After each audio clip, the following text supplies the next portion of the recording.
This is an audio test. Test for stream. This is an audio test for levels. Test for stream.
I do. I'd like to call the regular meeting of the Nashville Town Council on this May the 11th to order. Would you please stand for the pledge? I pledge allegiance to the flag of the United States of America and to the republic for which it stands, one nation, under God, indivisible, with liberty and justice for all. Let us pray. Father, we invite you into this meeting tonight to give us your wisdom and your knowledge to make decisions that are best for the citizens of Nashville. Amen. Amen. Tonight's meeting is an evidentiary meeting. The purpose of this meeting is for the applicant, experts in their field, and persons of standing to present evidence to the town council on why or why not a special use permit for a residential planned unit development should or should not be approved for the Birchwood Preserve. An example of an expert is a civil engineer trained and knowledgeable in design, placement, and capacity of public infrastructure, such as water, sewer, storm sewer, streets, electric, natural gas, and telecommunication for specific types of development.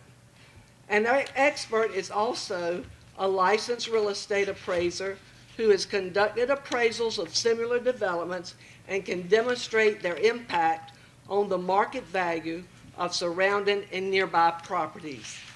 Because of the evidentiary requirements of North Carolina General Statute 160A-388E2, only persons who are or represent the applicant, an expert in their field, and are a person of standing with factual evidence will be allowed to speak at tonight's meeting. I will ask every person step into the microphone before they speak what factual evidence they have to present to the council. If there is no factual evidence, you will not be allowed to speak. This is the law for quasi-judicial decisions in the state of North Carolina. Tonight it is a quasi-judicial hearing.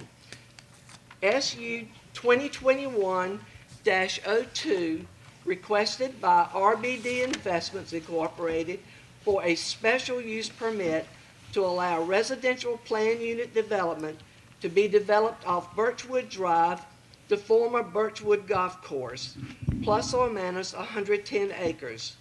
R10 medium density residential zoning district, Nash County parcel ID number 380009068689 in the town of Nashville, per Division 4 of the Nashville zoning ordinance. At this time, I will turn it over to Sherry Moss, the Planning and Development Director. Good afternoon, everyone. Just in regards with the planned unit development, the purpose of a residential planned unit development is to provide desirable open space, tree cover, recreation areas, scenic vistas, and a variety in residential properties by allowing certain lot variations so as long as the overall density of the dwelling units is no greater than that permitted by any applicable zoning requirements. The R10 medium density zoning district allows approximately 4 dwelling units per acre. The applicant is proposing 3.5 dwelling units per acre. The first phase of the proposed residential planned unit development is to construct both townhomes and duplexes. These uses are allowed in the R10 zoning district as a special use permit. Special use regulations for planned unit development, townhomes, and duplexes are included in the agenda packet that you have before you. Section 18-116, regulations for special uses with regards to planned unit developments. So this special use permit has to have approval by town council.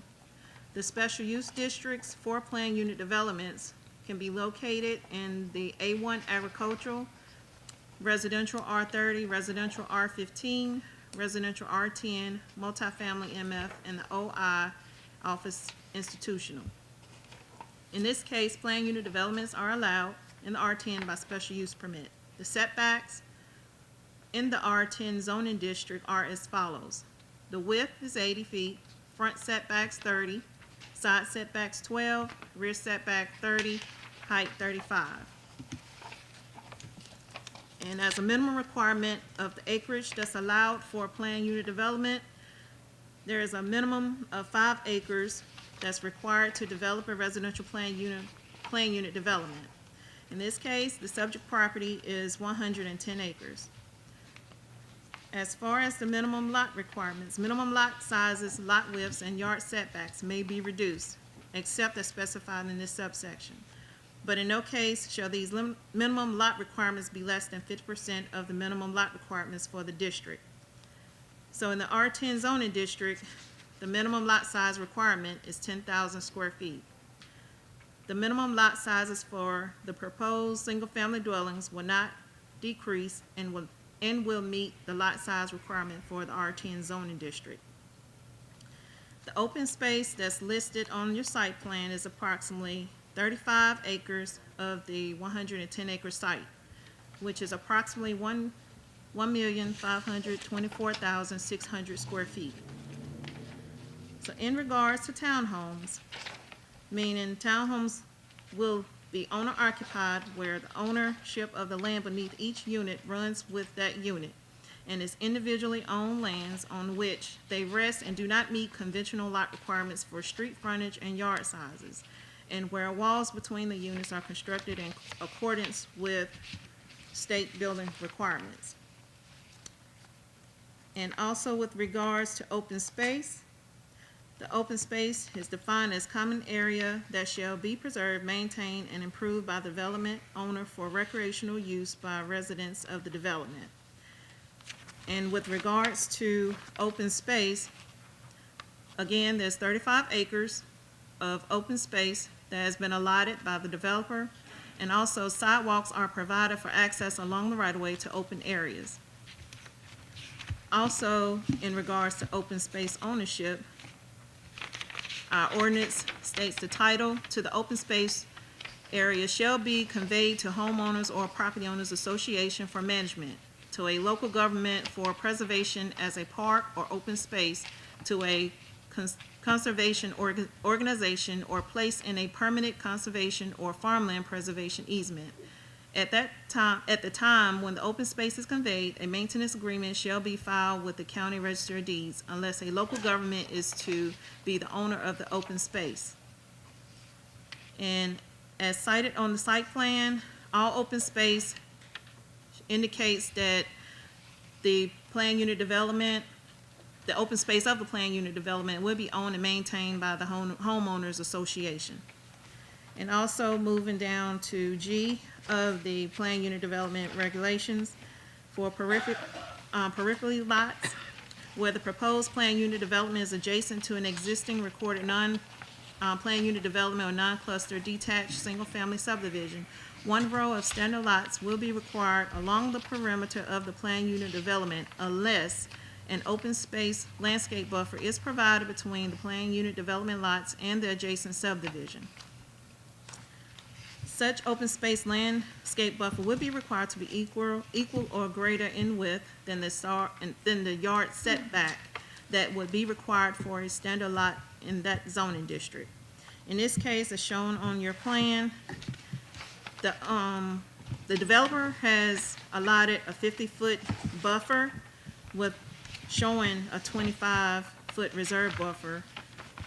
And so with that, that will be the landscape buffer. And parking and loading. So parking is also shown on your site plan, and it meets the requirements of 2 parking spaces for each unit. And also with the planned unit development, so the plans are required to be labeled as a planned unit development, which it shows, and it also must show the topography, which is shown on the plan with contour intervals of no greater than 2 feet. You also have structures, proposed structures that's shown on there, showing as proposed lots showing for proposed single-family homes townhomes, and duplexes. And also you have sizes that are shown for townhomes and duplexes. So the zoning and land use, the zoning is R10, and the proposed land use of the site and existing land use of the adjacent properties is all residential. As far as your easements and right-of-ways, easement and right-of-ways are shown on the plan, with Club Drive extending all the way down to Troon Court. And within the townhomes and duplexes, you have parking lots. And as well as circulation within this planned unit development, you have access and egress on Club Drive and Troon Court.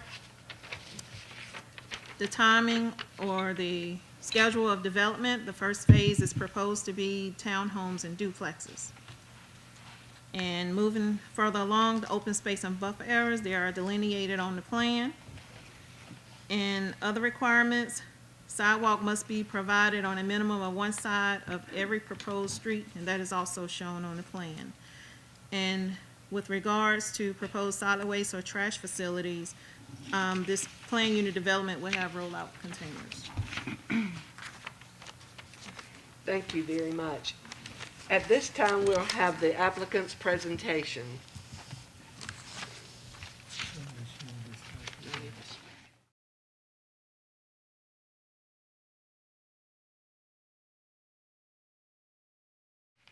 And Mayor, maybe we could have everybody stand that's going to give testimony this evening at this time and swear everybody in at one time. Okay?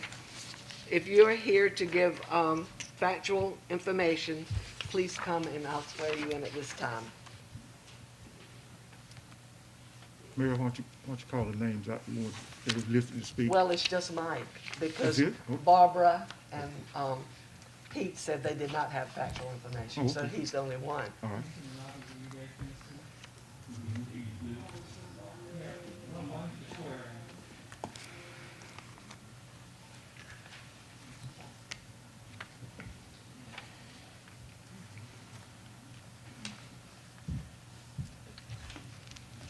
Do you affirm that the evidence you shall give to the board in this action shall be the truth, the whole truth, and nothing but the truth, so help you God? I do. Thank you.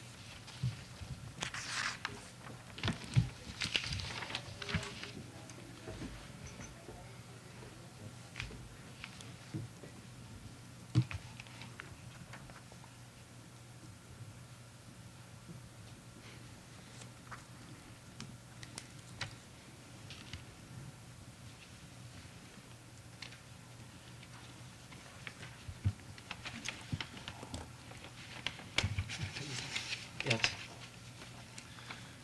Mayor, members of the council, my name is Mike Stocks. I am the owner and president of Stocks Engineering. I'm located here in Nashville. I have a bachelor's degree from North Carolina State University in 1988. I'm licensed in North Carolina, South Carolina, and Virginia.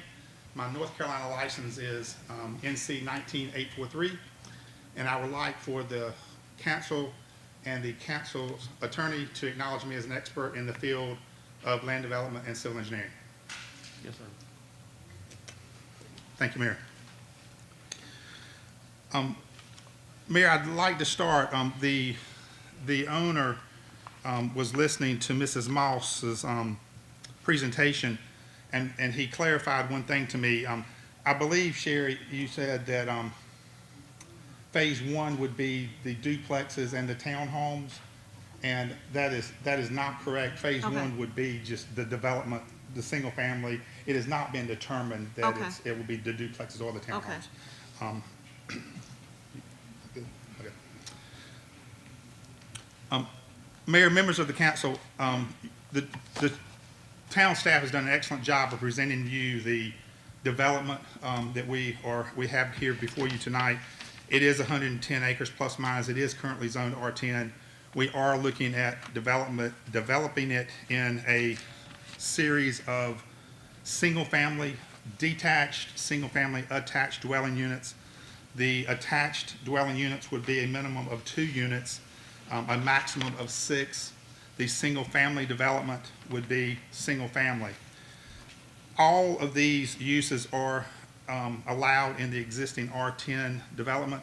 And I would like to just reiterate or state for the first time, there is no multifamily component of this development at all.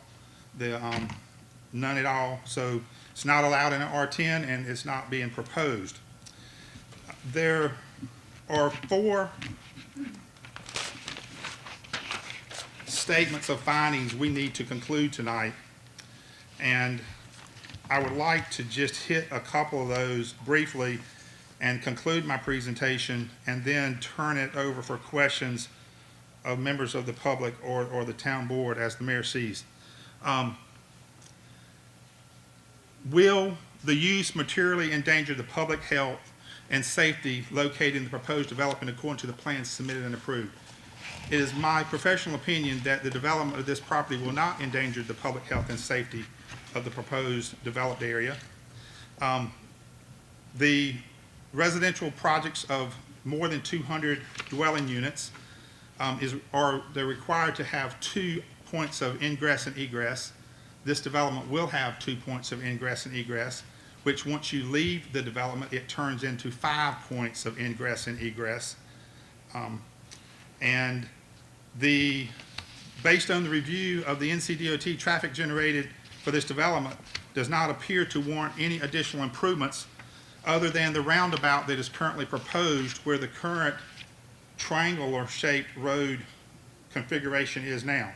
So there will be an improvement of that intersection with a circulating roundabout.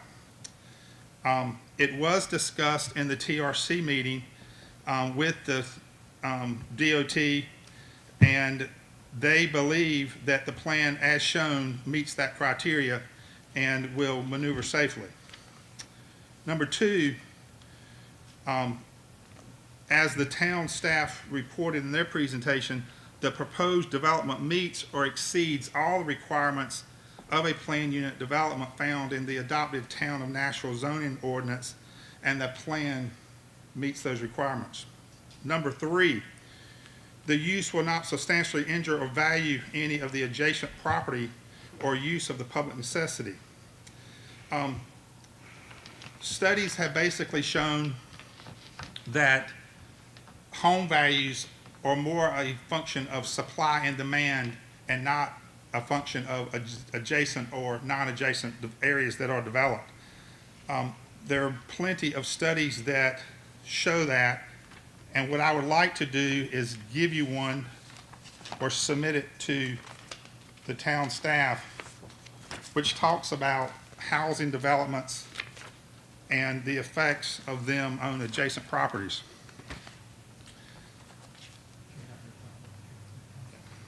I don't know, I just bought one for staff to do that, but I don't know if there's enough for everybody, Randy. I would like to take one excerpt from that thing that says, the effects of new development on property values alone has been studied for a long time.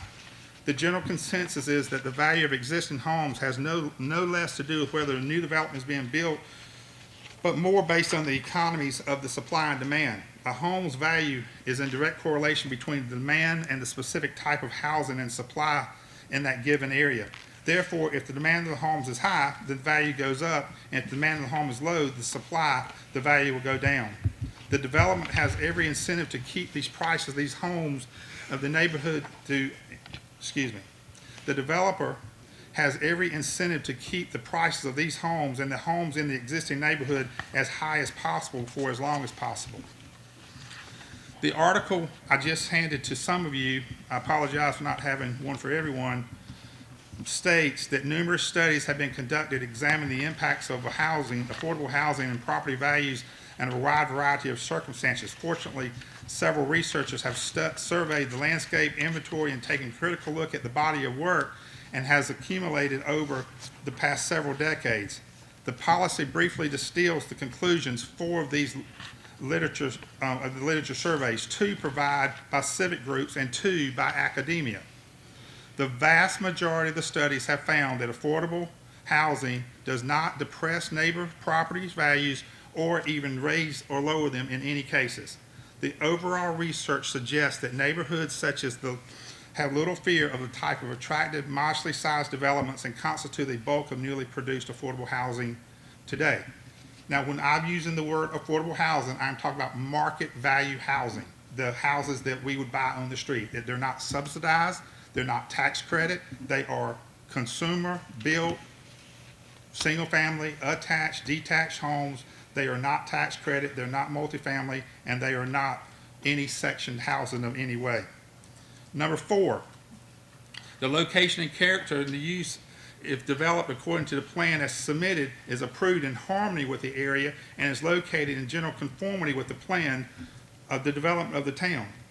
This property is currently located within an existing R10 zone community and is subject to the R10 zoning medium density. Medium density allows, as town noted, 4 dwelling units per acre. This development is proposed to have 3.5 dwelling units per acre, with approximately 35 acres of the 110 acres in open space. That open space will consist of dog park, open area, stormwater ponds, mail kiosks, and passive recreational areas. The existing neighborhood and residential proposed is consistent with the surrounding areas. There is a perimeter buffer around the entire site, and is in our opinion the proposed development is in harmony with the neighborhood. The other 3 things I would like to note, other than the 4 facts of finding, is that our client is proposing, and I think Sherry said this as well, that the residential, single-family, attached, and detached townhomes will be individually owned and not allowed, or not be for rent or for investors to purchase.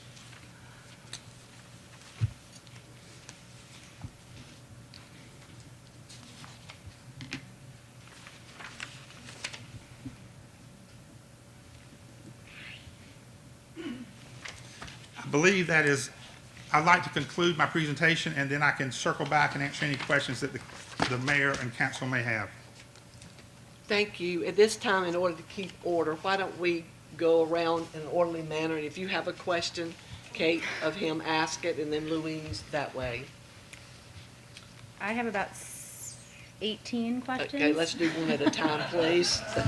Let's do one at a time, please. I'd like to start with the density, because it's been mentioned that in an R10, that you can have a maximum of 4 units per acre.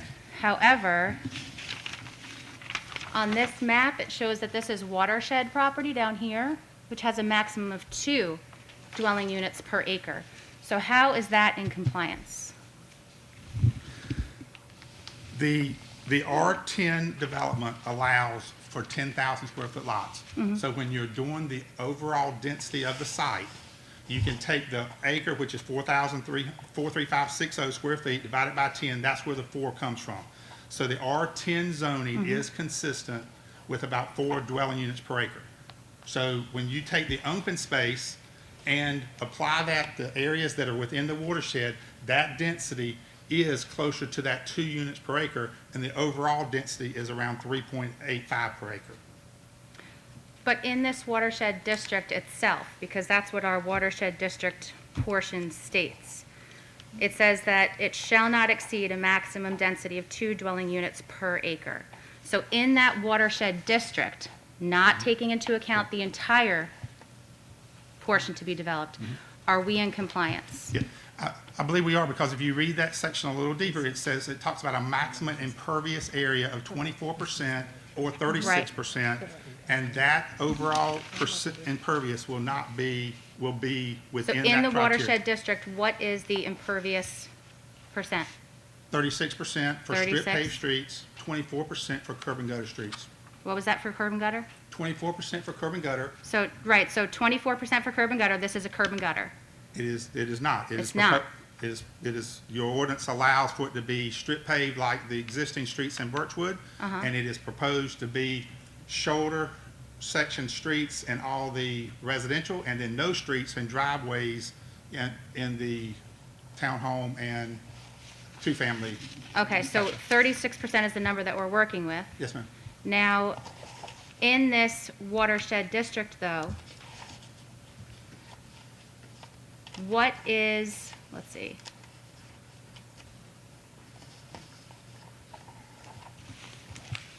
Sorry. Okay.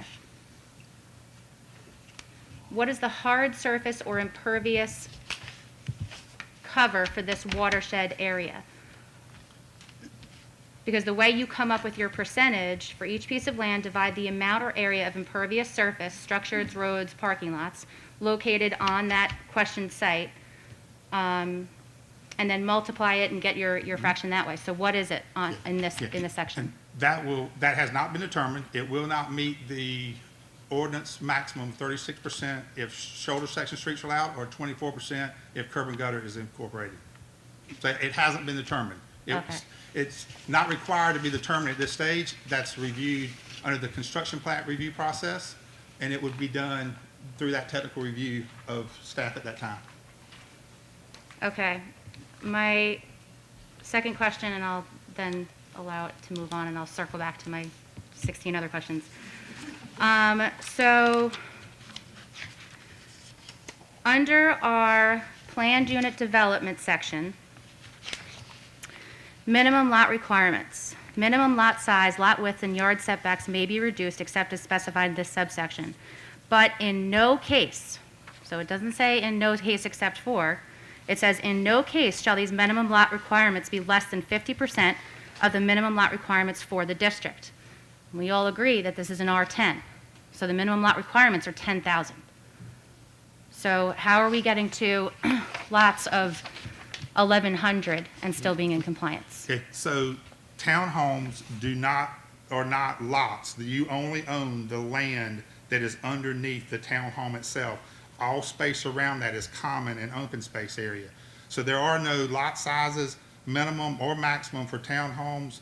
There are no setbacks, front setbacks, rear setbacks. It is all just the borders of the walls of the house is the land under it. So that does not apply to townhomes, which are two-family up to 6. All the single-family meet that criteria. What about the duplexes? The duplexes are two-family townhomes. The ordinance states that the townhome is minimum 2, up to a maximum of 6. So those are just two-family townhomes with extra open space on each side of them.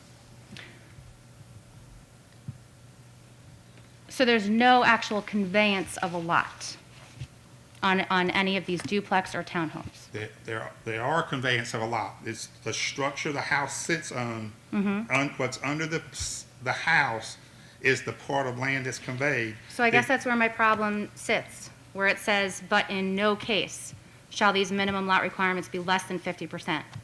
For single-family detached, It doesn't say that. well, okay, what does the ordinance say as what a townhome is? It doesn't specify, but the townhome section says that the PUD requirements apply.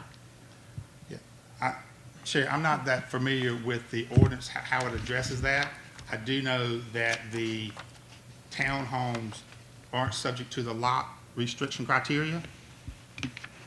So it says townhouse development means a development of one or more structures containing a total of 2 or more units intended for owner occupancy, where ownership of the land beneath each unit runs with that unit, where units and the individually owned lands on which they rest do not meet conventional lot requirements for street frontage and yard sizes, and where walls between units are constructed in accordance with the state building code requirements.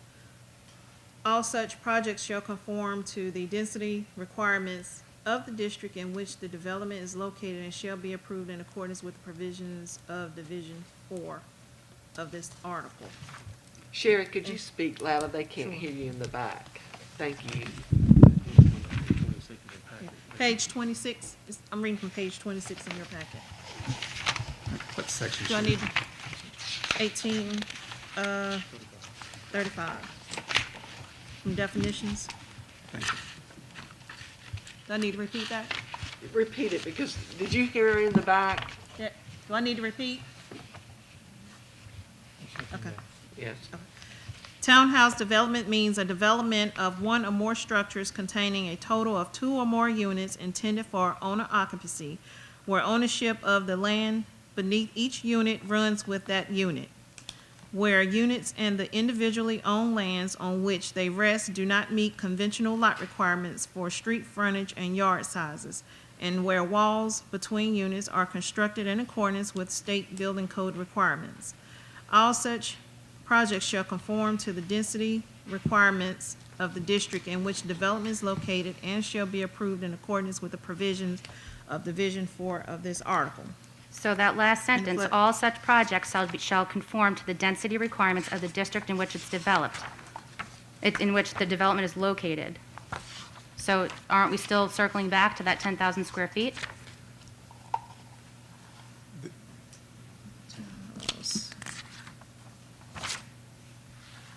Does anybody see that last sentence? Does that make sense? Yes. I see where it says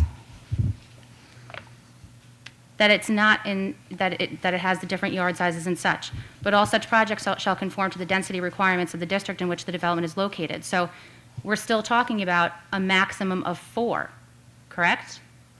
If we're talking about density?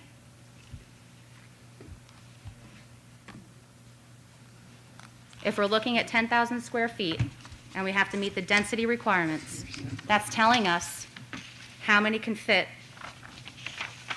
on a 10,000 square foot lot.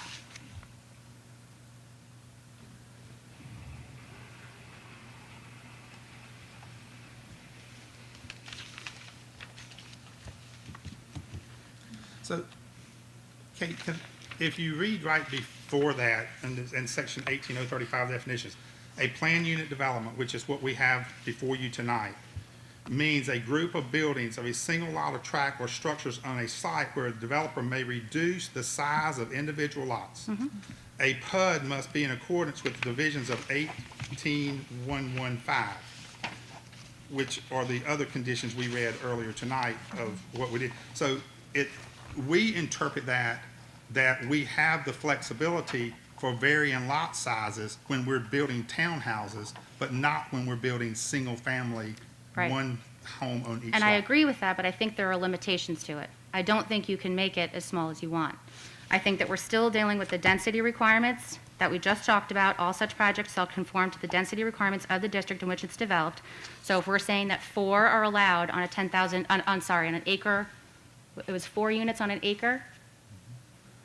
So within the R10 district, Okay. correct? Or we're looking at 50% of what's allowed on the R10, which is 5,000 square feet. So you're suggesting that a townhome be 5,000 square foot footprint? That doesn't make sense either. Because if you had a townhome that was 50 foot wide, 100 foot deep, they only own the land underneath the townhome.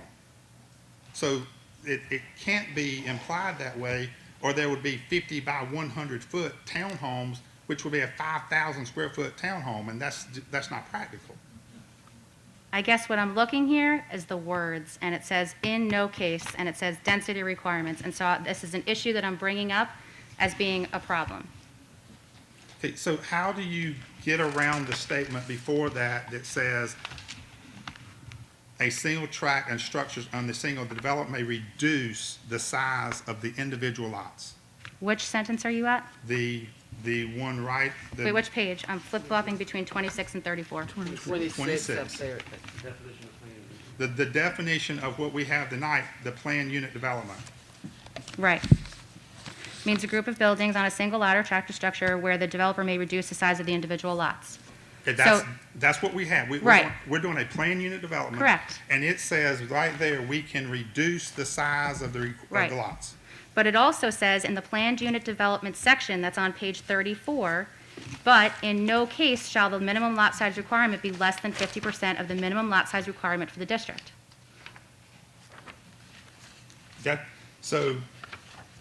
Okay, so read number E. The That's where I minimum am. lot- The minimum lot requirements. A minimum lot size, lot width, yard setbacks may be reduced, except as specified in this subsection, but in no case the minimum lot requirement is less than 50% of the minimum lot requirements for the district. Mm-hmm. In addition, whenever the size of the lot is reduced, the equivalent area shall be provided as open space within the development. For example, a proposed 9,000 square foot lot would need an additional requirement of 1,000 square foot. That's the example given, okay? Right. So if the lot was 1,000 square feet, then 9,000 would need to be put in open space. If it was 5,000, 5,000 would be put, they gave us the 9 and 1 criteria. Right, if it's that, but you're giving a 1,000 square foot, where this says, in no case shall the minimum lot size requirement be less than 50% of the minimum lot requirement for the R10 district. But we're reading different places in the ordinance. Correct, this is giving an example, if you have an R10, and you're coming and saying, we'd like to make the residential lots 9,000 square feet instead of the 10,000, you would have to say 1,000 square feet is going to go to your open space. Correct. Right, So if that would have said 5,000 square feet and 5,000 open space, Right. that would have been the same. still allowable, because that's still 50% of the 10,000, correct. So where do you get in here that it can't be less than the 10,000 square feet? What Because it section are you- says, I'm still looking in E, where the sentence starts but. So it's the minimum lot size width, and then it says, but in no case shall these minimum lot requirements be less than 50% of the minimum lot requirements for the district. The lot requirements for an R10 district, which is what this entire property is 10,000. 50% of that is 5,000. So, but the very next sentence after that, Yes. in no case, the minimum can be less than that.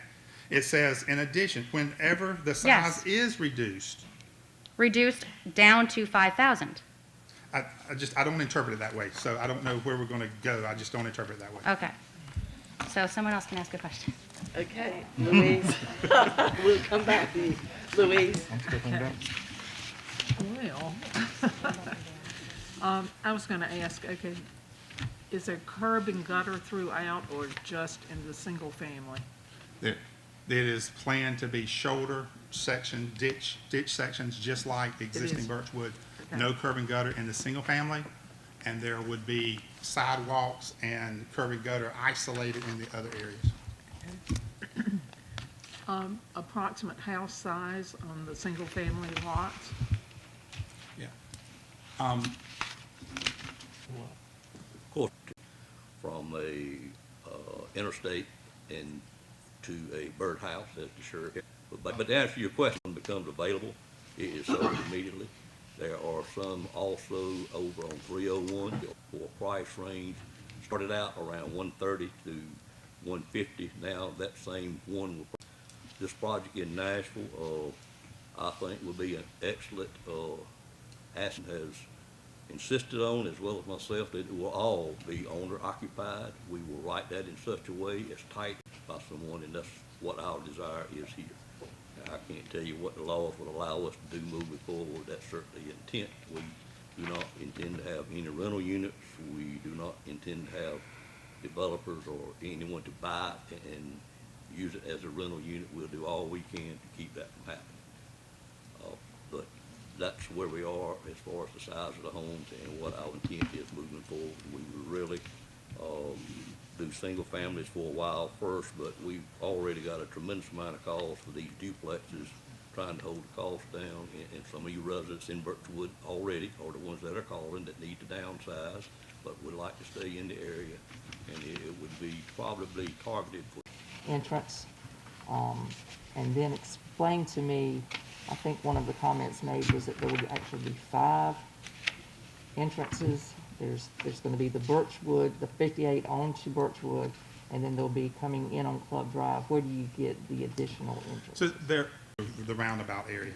Once you go through those two, you have opportunities to, a single-family detached unit generates about 10 trips a day. That's through the course of a 24-hour day. The townhouses, a little less because there's not as many people living in them or kids or whatever. So the way that breaks down would be around 3,000, plus minus 3,500 cars. When you talk about traffic, you talk about the peak hour demand, which is the AM. There's more people in the AM, and there's more people in the PM than there is at 1 o'clock, 2 o'clock, 3 o'clock. So the AM peak is usually around 70% of 10%. The PM peak is around 10% of the total. So that means there will be 300 cars in a 1 hour time period in the PM. So I'm only going to talk about the PM now because that's the worst between the AM and the PM. Now, when you talk peak traffic, you're talking about cars coming and going. So you have your car that is coming home from work. You have the car that is going to the grocery store or to the soccer game, okay? So when you take that 300, and I'll just round it to 360, you take that and divide it by 2, you got 180 cars, basically half coming and half going. Some studies will say that it's around 60% leaving, or 60% coming and 40% leaving. It actually switches once they come home, change clothes, and go out to eat dinner or whatever. So when you take that 50% number, you're talking about 180 cars during the peak hour. You talk about the hour being 60 minutes, you're talking about 3 cars a minute at leaving or coming at any one given time at those 2 drives. So you could have 3 coming and 3 leaving, so you would be looking at 1 every 20 to 30 seconds at each intersection. Is that clear? That's not a lot of time. It's not a lot of cars. Well, you said 300, 350, give or take. Yes, And ma'am. you're allowing 1 car per unit, but in today's world, I think it's safe to say that there would be multiple When, vehicles. when you look at the entry time generation charts, it takes around, each residential unit generates around 10 trips a day. So that means 3,000 on 300 lots, or in this case, 3,800, okay? 10% of those go within 1 hour, okay? That 1 hour is what we just went through. So it does put at 2 intersections about 3 cars a minute for an hour. But that doesn't take into consideration. I hear your numbers, Mike. Is there anything that you can give us to substantiate what you just said? But the entry, the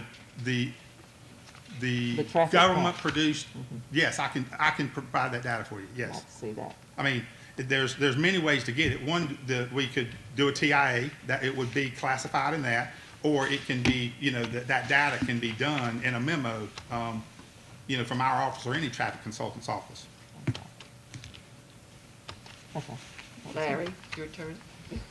Will our water and sewer infrastructure support these many houses Yes, sir. as it stands right now? Yes, sir. We have the flow and the capacity and the infrastructure for the additional 385 homes. Yes, sir. As it lays down? Yes, sir. The levels, how many levels are we talking about for either the houses or the townhomes? There would be nothing over 2 stories. Nothing over 2 stories? Oh, yeah. I mean, the ordinance allows up to 35 feet, but the homes definitely wouldn't be over 2 stories. And 90% of the townhomes we do are 2 Or stories. 2 stories, okay. 2 stories, maximum 2 stories. Okay, maximum 2 stories. Kate, back to you and your questions. Okay. So in looking at the map, do you know the square footage of the open space and recreational areas in the specific spots? So I know you gave us the entire open space. But when I do. I'm looking at this, Yeah, I do not know, but I can probably estimate Okay. within a little bit. so the open space of the dog park and playground area, what would you estimate Yeah, that? so what I'm going to say is if you look right above that, basically there's 4 lots right above it. Okay, Yeah, those 4 lots are basically 10,000 square foot lots, so that's 1 acre. So I'm gonna say that area is greater than 1.5 acres, less than 3. okay, And it may be 5, okay, because I didn't include the dog park and the mail kiosk in that area. I only talked about the area inside of that dashed line. The dog park? Right. Yes, ma'am. Okay, so the playground is outside of that, the shuffleboard, the horseshoe. Yes, ma'am. Okay. And then I see proposed stormwater is right next to that horseshoe. Yeah, and those are placeholders. It has not been determined. It will not be determined until topographical data and final design is done. There will be more than one, there will be multiple, and it will be sized to meet the state criteria, which is what the town enforces. Okay, and so the other proposed one placeholder is the existing pond. Yes, yes, all of them are placeholders, yes, ma'am. And was there another one that I'm missing? No, generally, all the water drains in that direction, Okay. so they're on the low side of the property. Okay. So in the PUD section, you know, the order in which these things are listed, I think needs to be taken into account. So it says that for the PUD, the purpose is to provide, quote, desirable open space, tree cover, recreation areas, scenic vistas, and a variety of residential properties. So this is number 2 on my questions that I sent out into the ether. So in looking at this, it looks like the pond is likely going to be stormwater, but also it's inaccessible by anybody except for these duplex/townhomes. It looks like much of the open space is basically lawns. It's undevelopable little swaths of property, except for this first area of approximately 2 acres, which is the dog park, playground, shuffleboard. So I guess I'm confused as to why open space, tree cover, recreational areas, and scenic vistas was not like top priority here. I don't know the intent of when they wrote the ordinance, if they were put in that order or the purposes of that. It was not, we did not look at it that way. Those were the required elements, and we made sure we had those elements. We So did not. where is tree cover?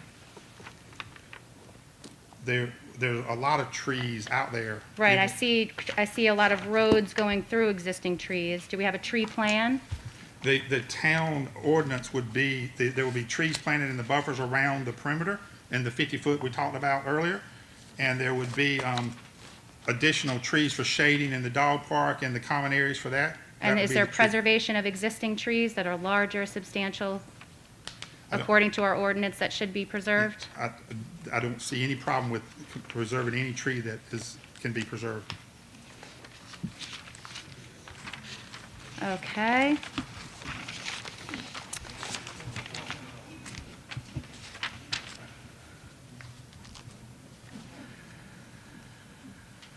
Okay. So number 7 on my list of questions. Okay? In section G, it states that a row of regular lots would be required unless they have an open space landscape buffer between the PUD lots and the subdivision. So I see that we have the reserved area that runs most of it, and then it cuts off where it looks like a development is occurring here. Do we have plans of putting a buffer here and here? There's a buffer along all existing residential units in Birchwood. There is not a buffer behind the houses that are being built. That are currently being built, okay, that little That's cutout. correct, yes, ma'am. Okay. I don't see any specifics in here because it's very particular in our ordinance as far as the tree placement, the shrub placement, and things that need to go in there. Yeah, and there, at this level, there would not be, this map is, like say, 1 to, 300. That would be addressed in the construction drawings and the design through the technical review committee that the staff will go through. Okay. For the townhome areas, I think generally we require that there be little pocket playgrounds in there. I don't see anything on this. I just see tiny little open space areas. Do we have any plans for pocket playgrounds in any of these townhome sections? I do not know that it was considered at this stage. We will make sure the final plan shows pocket playgrounds. Okay. Is this property one that requires an erosion and sedimentation control plan? It will, yes, ma'am. And that's The- something you'll review? It is, It is designed by us, it is submitted to the the state. state? The state reviews and approves it. It's a submittal you make, they have 30 days to respond to it, they issue comments, you address the comments, and they have 15 days. It's usually about a 60 to 75-day process. Okay. And this is number 12 of my questions. In cluster developments, it says, where it is adjacent to an existing non-cluster subdivision, that the setbacks cannot be reduced along the property line, and I wanted to know if the duplexes complied with that requirement. This is not a cluster subdivision, it's a PUD, but it does meet the requirements of the PUD, which is the 30-foot, which is not correct on the plan you have before you. It says 25, but it That would be a should say 30? 30-foot, Okay, which is also the answer to number 17. okay.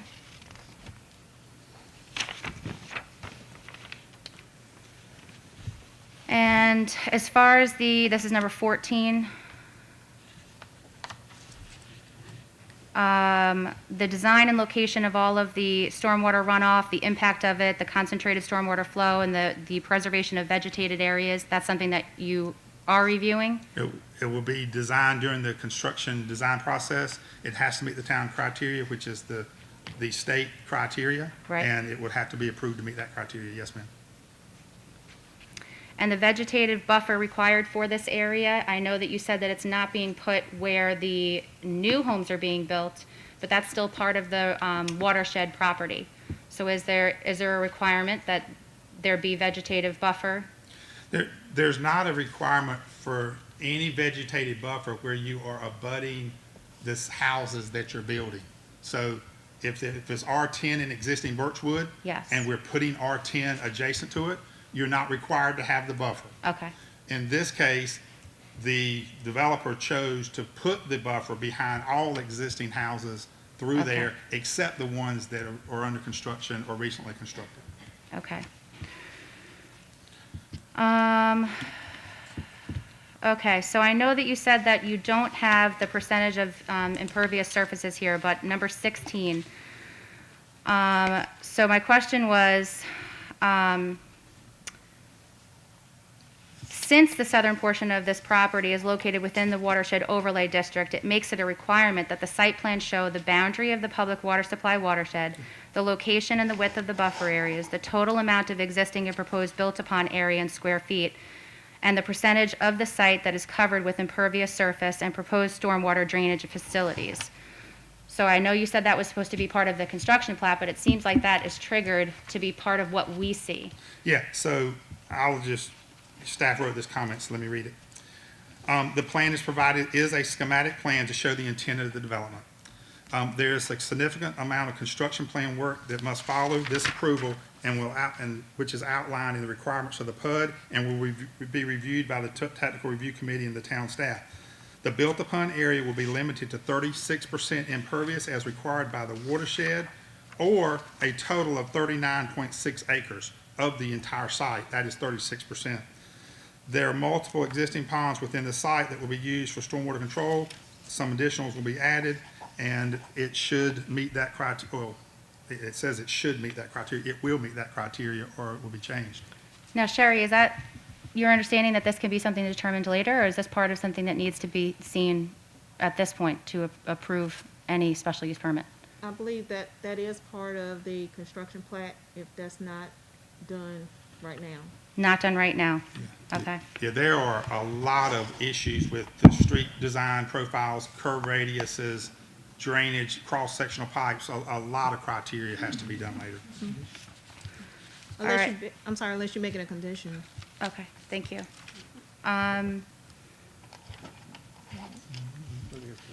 Okay, Yeah, well, so the condition would be, we're going to approve it conditional, you meet the town ordinance. Okay, well, okay, I'll accept that condition. That's it.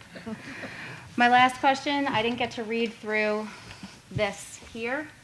Is there anything in here that discusses development around what used to be a golf course or a park? Does not, no ma'am. Okay, and do we have any appraisal or any appraiser to come forward and talk about property values? No, ma'am. Changing. No, ma'am. Okay. that it, Kate? for now. Thank you. Louise? You were talking about the townhouses and duplexes not being rented. How would that be controlled? Okay. The HOA, ultimately is in charge of everything, but it is in the town ordinance, correct, Sherry? So it is something the town could enforce within their ordinance. So those two mechanisms could police both of those. So if you have a strong HOA, that should take care of it. That would be ideal. Okay. I was looking at the streets. How would the streets be? Would they be paved asphalt or? Oh, yeah, yes, ma'am. Every street's asphalt, yes, ma'am. And would the town keep those streets up over time?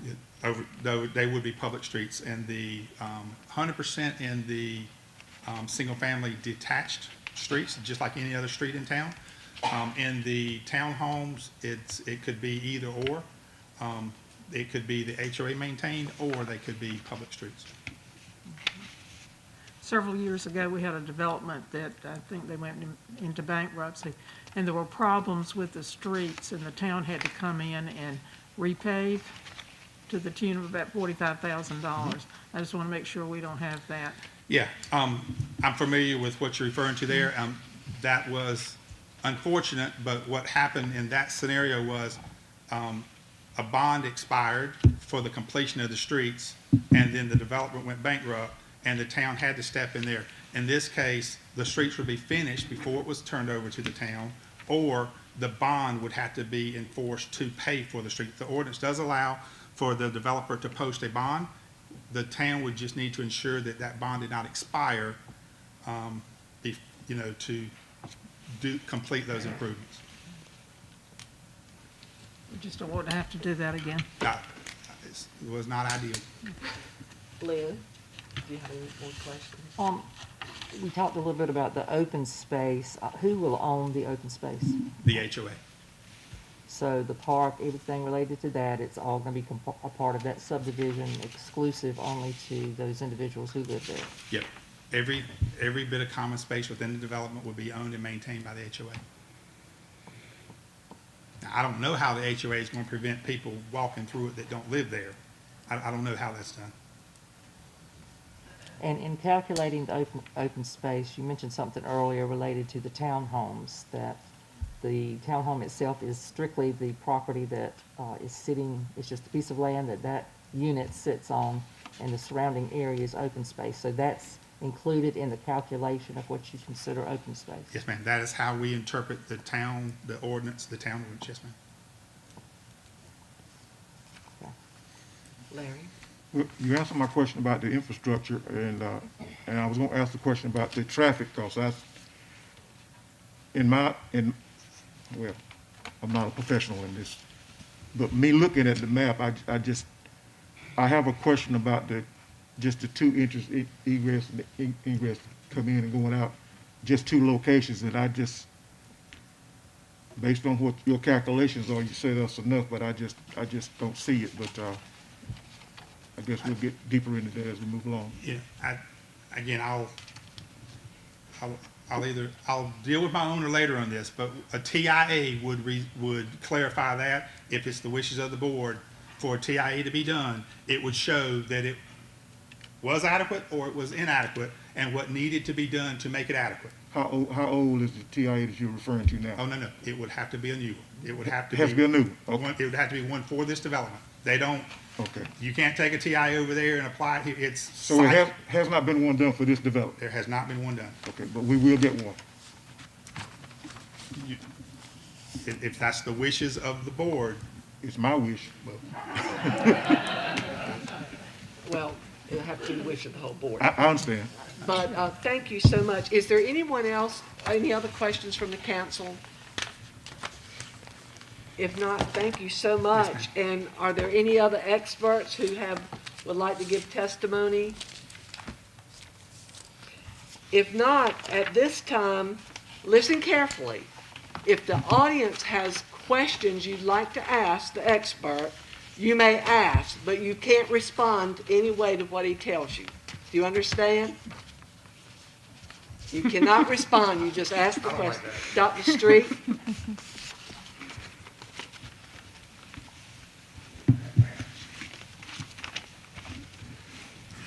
Madam Mayor, Council, my name is Donald Street. I live at 112 Golfers Lane. And I'm also chairman of the town's tree board. And my issue deals with tree cover, which you brought up earlier. And Mike mentioned they try to save as many trees as they can. The map, the way it's laid out, has the streets going through the heavily forested part of the property. I'd like the council to consider a tree plan before we start cutting everything down and clear cutting the place. Thank you. Thank you. Is there anyone else? Yes, sir. Bill Lump, 112 South Fort Street. And I guess to Mike, but it's a question, the sidewalks, when I saw the map, I thought it was all curb and gutter. And so it's not. So are the sidewalks going to be next to the road, or are the sidewalks going to be next to the other side of the ditch? Or how's that going to work with ditches? I couldn't understand that. There will be a grade break between the sidewalk. They will not be adjacent to the road. They will be behind the ditch or on the back side of the ditch. Any other questions? I guess you need to state your name and where you live, I'm Okay, sorry. I'm Danny Williams, 403 Golfers Lane. I have to ask what the city's going to do about the foot traffic already in that neighborhood. I do a lot of running and walking in that neighborhood, and now you're going to add what your concern was with the traffic, and I still ain't figured out the 5 exit plan, but trying to figure out what all that traffic's going to do with the foot traffic going in that neighborhood right now. Is there a plan for the city? Because I have no sidewalks to walk on, and now you're telling, and like we said too, about 800 more cars traveling up and down our roads. I'm sure that will be looked at, but thank you for Okay. your All question. right, thank you. Anybody else would like to speak? The mayor, now, is he referring to foot traffic that already exists through that area now from outside of the neighborhood? No, I think he's saying with the addition of all these cars, if he doesn't have a sidewalk to walk on Where they're already. gonna walk? Where's he gonna walk? Right. Okay, gotcha. I'm Maren Johnson. I live at 1202 Fairfield. I actually grew up on number 18 when I was younger. And I have questions about environmental study. I don't know, has there been an environmental study or for soil and water contaminants? Do you know about that, Mike? There has not been environmental phase 1 done at all. It will need to be done. It will identify the streams, the buffers, the wetlands, the ponds, the isolated areas that can and can't be filled, or those that have to be protected. And it will, require some permits to go through that process. It's part of the sediment erosion control that Kate mentioned earlier, or it can be connected to that. So that needs to be done. Thank you. Any other questions? I saw the plan for a dog park and some, I guess, entertainment type areas. Are there plans for more public areas for the existing residents around Birchwood?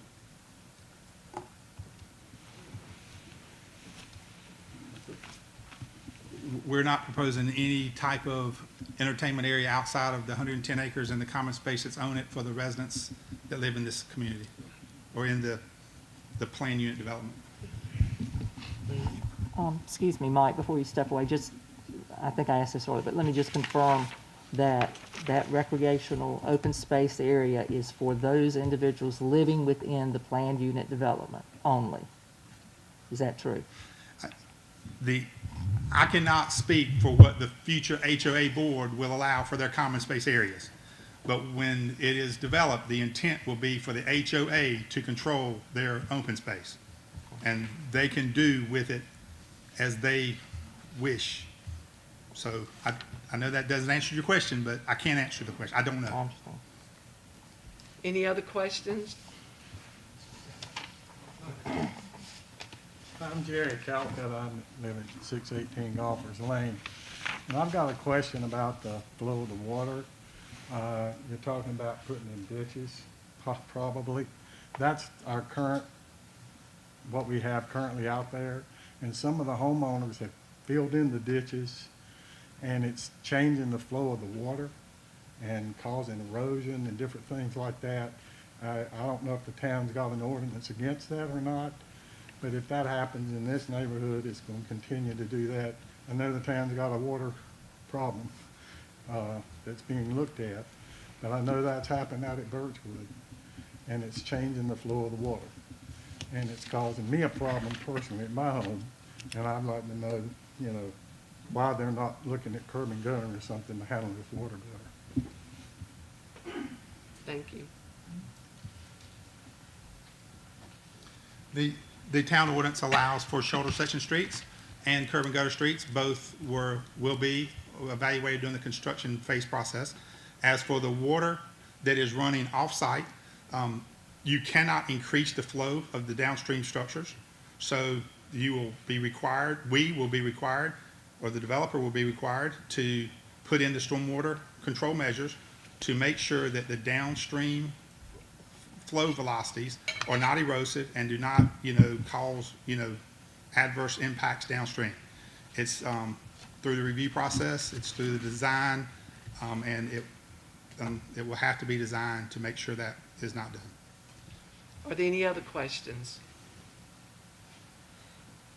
My name is Heather Pierce, 806 Beach Street. Just wondering, how long do you foresee this project taking?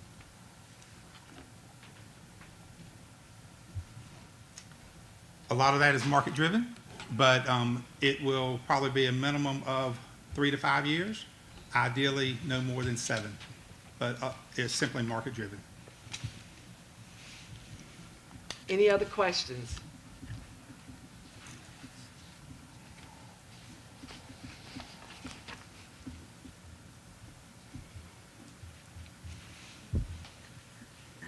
I'm Ronnie Dickens at 104 Troon Court. I'm wondering where the access is going to approach, what part of Troon Court.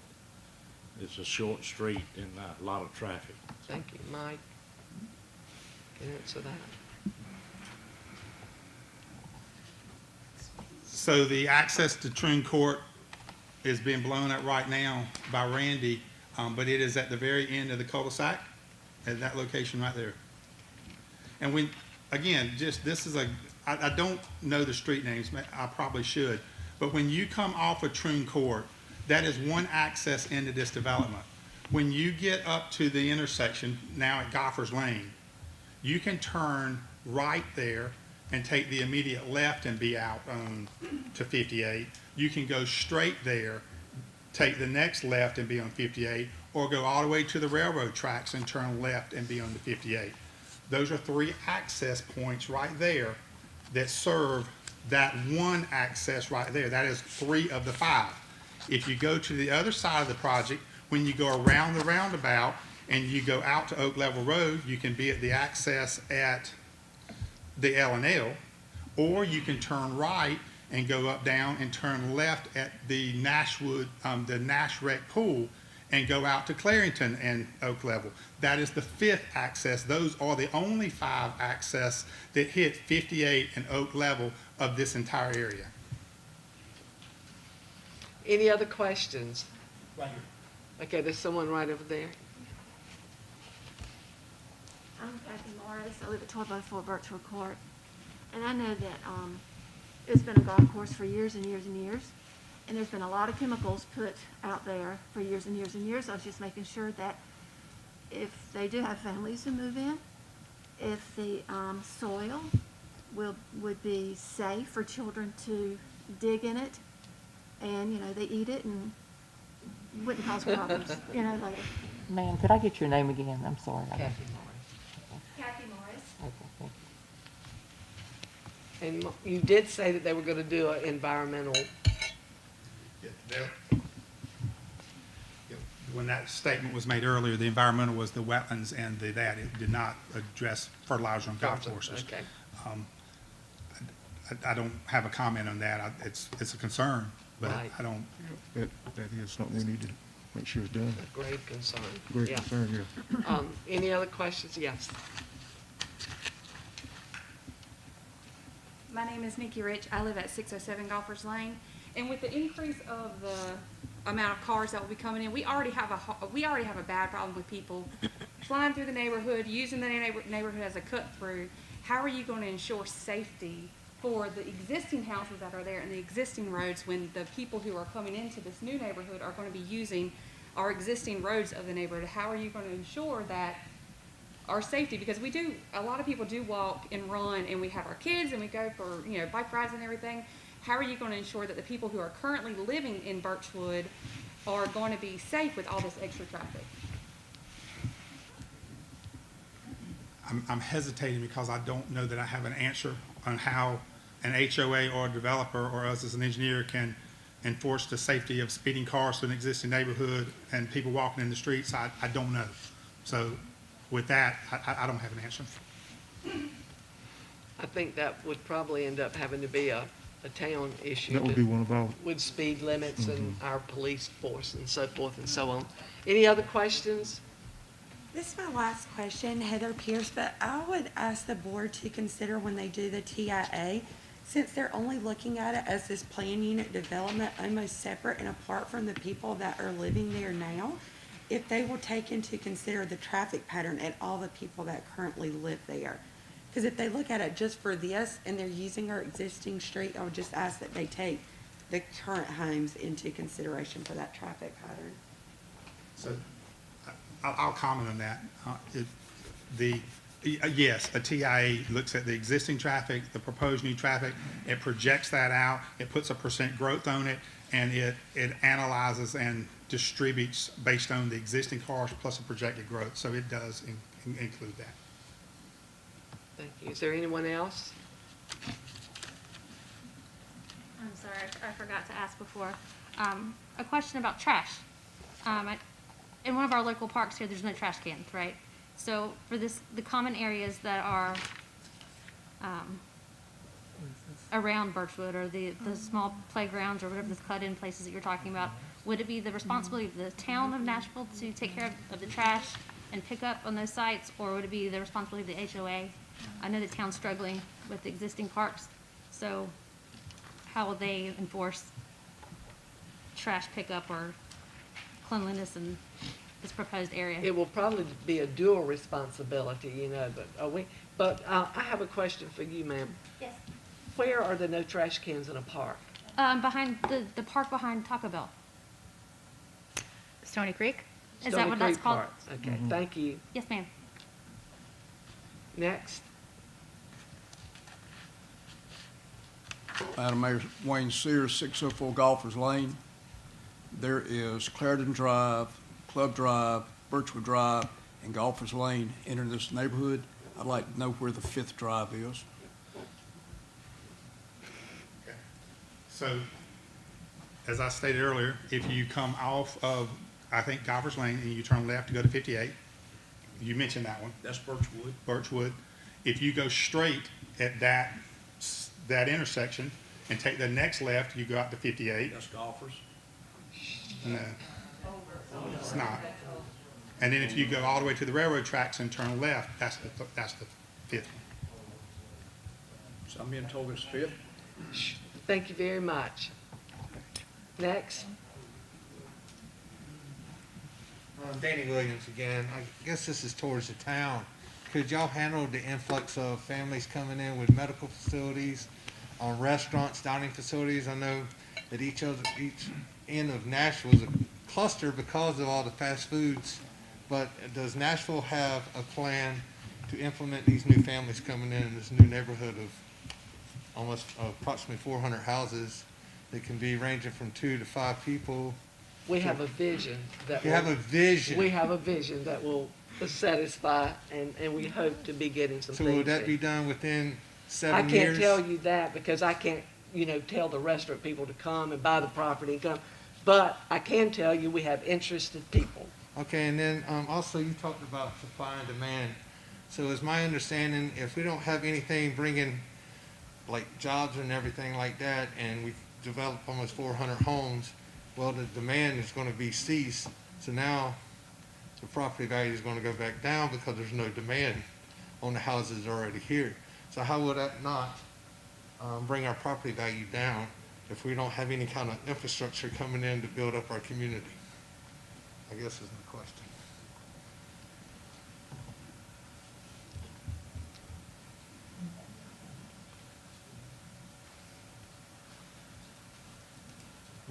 Well, I didn't get the last part of your Well, question. the last part of my question is if the town of Nashville has no plan to bring infrastructure in, and we're bringing in 400 families, so the demand's gonna deplete, and then property value should go down, because you even said price of housing is controlled by supply and We do demand. have plans. So But we, I guess that's what I'm trying to figure out is. we as a town, we have plans to make this a better neighborhood by providing the needs of the people. And we hope and pray we can do that in the future to meet the needs of all these developments. Because I tell you, I get a phone call once a week for people looking for homes in Nashville that want to move here from other places. And Mayor, he mentioned infrastructure to bring people in. You have to look out of Nashville city limits for people that are coming to live into Nashville. You may look at Nashville and say we don't have industrial growth at a rate that you would like to see, but look around Nash County altogether. Those folks have to have somewhere to live also. I agree, sir. I'm 30-year Navy, retiring this year. I bought my house in 16 because I'm from Nash County, and I love Nashville. But I don't know if I love where Nashville is going, because you've already lost the golf course. That was the reason I bought it. Okay, that's opinion. We cannot have that during this quasi-judiciary hearing. Okay, ma'am. Thank you. And thank you for your service. Yes.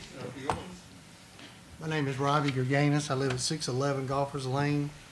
And I want a clarification on R10 zoning code states that medium density residential is mostly single-family dwellings. The proposal they have has 190 single-family homes and 177 duplexes of townhomes. How is this considered mostly single-family homes?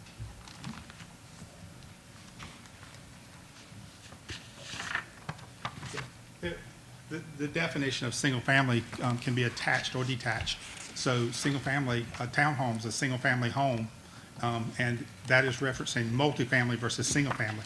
So you have single-family attached and single-family detached, and all houses out there are single-family. Thank you. Does the code clarify that? Okay? What? I didn't. He asked me to clarify it. So Does the building code clarify that as what's considered a single-family dwelling? I think most people consider that a house on a piece of property, not a townhouse. A townhouse is multiple families because there's 6 or 8 people could be in that one building. Multifamily is considered as more than one dwelling on a lot when you have multiple units on a lot. For example, if you have maybe like, say, 3 or 4 duplexes on one tract of land, that's multifamily. Versus a townhome, which is on its own separate lot. Each person owns its own unit. Right. Thank you very much. So, Mayor, just, Mr. Davis asked me to clarify something. I stated that it may be 7 years. His projections are more in the 10-year range, so he just wanted me to clarify that the 7-year would be aggressive. So it's more 7 to 10, not 5 to 7. Okay. Thank you. Any other questions? If not, well, where's the No, note? they're leaving, I think, okay. If not, Do we have any questions from everyone who's watching outside? are there people outside that might have questions? Is there anybody outside? No, he says no. No, okay. At this time, yes. My family told me that. My wife told me that. Well, then you better. Thank you. Is there any plan to put a fence up to separate this? I know sometimes these separate communities will put high fences to kind of, there's a break between them and the other neighborhoods. So I was just wondering if there's any plans to do that. I think it's going to be. Can you state your name and address? There's currently not a plan to put, to to impound the 110 acres and put a fence around it. Are there any other questions? Yes.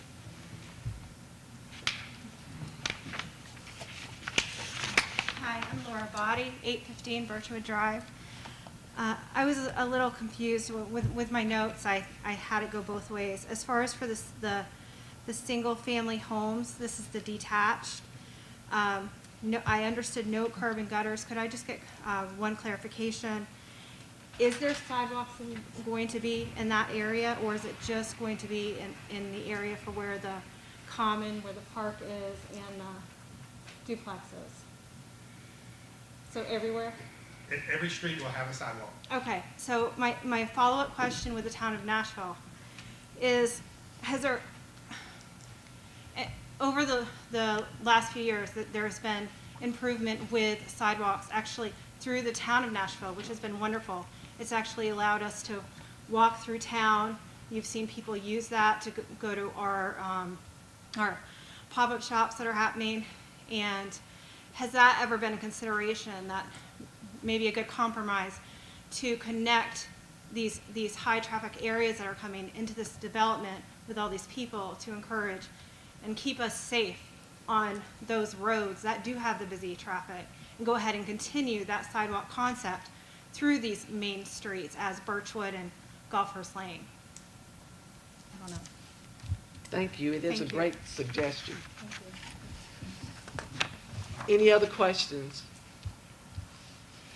I'll turn it over to the, okay.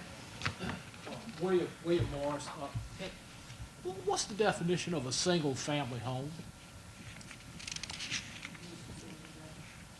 Sure. What's your Address. address? What's your address for the record? What is your Oh, address? 1204 Birchwood Court, Nashville. Sherry, do you have that? Well, actually, let me pull up so I can read it to you. Where's how our Muni code states it.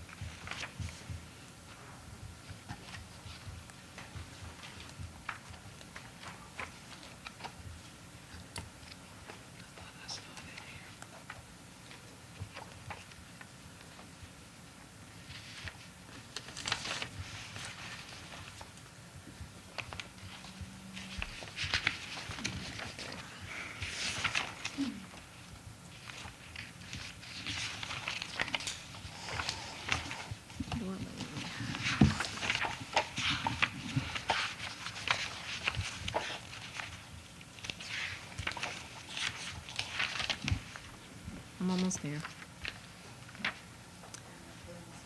Yeah, I got it. Dwelling, single family means a building arranged or designed to be occupied by one family, the structure having only one dwelling unit. And then we also have dwelling, single family, semi-detached means a one-family dwelling attached to another one-family dwelling by a common vertical wall, with each dwelling located on a separate lot. So it doesn't really state what a family is, does it? I'm sorry? It doesn't say what a family is, does it? It's more about the building, right? It's just a building. Okay, just wondering. Thank you. Any other questions? But it also, and I will add, it also says, have one for dwelling unit means a dwelling or that portion of a multiple dwelling used or designed as a residence for one family.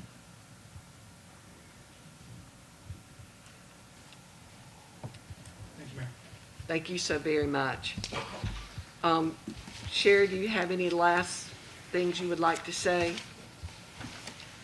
No, other than, I don't know what the, council's decision or what you want to do. If you're ready for a recommendation or, Do I hear a recommendation from the council? Sherry?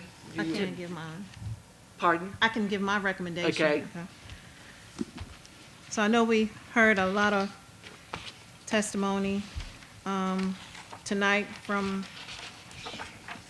Mike Stocks. So according to what was submitted and according to the plan unit development regulations, Staff recommends approval of special use 2021-02 with the condition that the uses meet the criteria set forth in sections 18-113 in its entirety, 18-115, and 18-116 for the following reasons. The subject property is plus or minus 110 acres and is sufficient size for the proposed development. The density of the proposed development is within the maximum 4 dwelling units per acre density allowance. The applicant is proposing 3.5 dwelling units per acre with a total of 385, which the plan shows plus or minus 367 dwelling units. Planned unit developments, townhomes, and duplexes are allowed in R10 zoning district by special use permit, with single-family dwellings being allowed as a matter by right.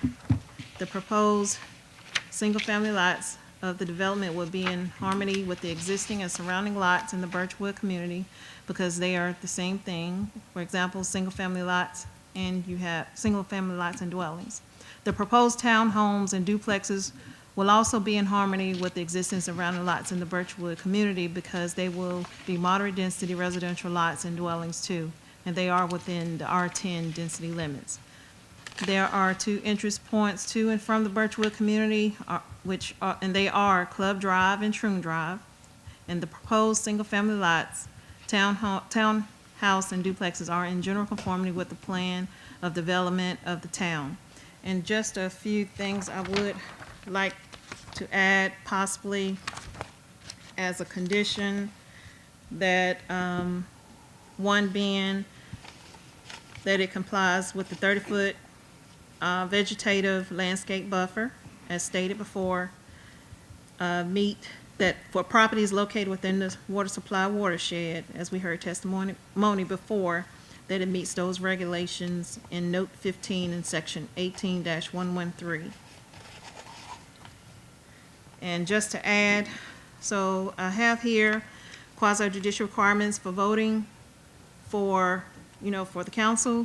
So the town council, upon making your motion on the approval or denial of SU 2021-02, if approved, the board need not make findings of fact. If denied, the board must vote on each specific finding and state a reason as to why the finding was denied. Only one finding must be denied to oppose the permit. The finding of fact are as follows. A, use will not materially endanger the public health or safety if located where proposed and developed in according to the plan as submitted and approved. The use meets all required conditions and specifications. The use will not substantially injure the value of adjoining or abutting property, or that the use is a public necessity. And D, location and character of the use, if developed according to the plan as submitted and approved, will be in harmony with the area in which it is to be located and in general conformity with the plan of the development for the town. Thank you. You're welcome. And now I'd like to ask, what is the desire of the council? Mayor, this is a lot of information to absorb. In my opinion, I would like to table this so that I can further review it, think on it, and make a determination at a later date. Second. Okay, the motion has been made by Kate and second. So all those in favor, let it be known by saying aye. Aye. Aye, this will be tabled and a decision will be made at our June 1st council meeting. Any other comments from the council? Thank you so much for coming tonight and just for your kindness and your professionalism, and we thank you for the support of Nashville. Do I hear a motion that we adjourn? Second. Motion made and carried.